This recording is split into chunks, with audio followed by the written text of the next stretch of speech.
Hello বন্ধুরা, তো জামাই ষষ্ঠীর স্পেশাল ভিডিও নিয়ে চলে এসেছি।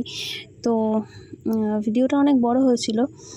তো যাই হোক, এখানে দেখতেই পাচ্ছ জামাই স্নান টান করে বসে আছে।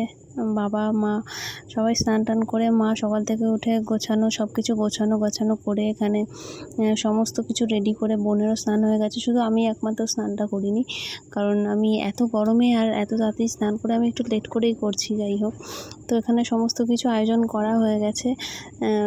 এখানে ফল মিষ্টি দিয়ে সাজিয়ে, তারপরে আরও কী কী নিয়ম আছে আমাদের, তো সেই সব নিয়মগুলো মা জানে, মা প্রত্যেক বছর করে, তো সেগুলোই করা হচ্ছে, সেই নিয়মগুলো করা হচ্ছে।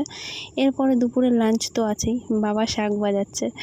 তো যাই হোক, আমি শাক বাজাতে পারি, কিন্তু সব রকম সব শঙ্খ আমি বাজাতে পারি না। তো যাই হোক, এখানে এর পরের ভিডিওটায় দুপুরের লাঞ্চটা আসছে এর পরের ভিডিওতে।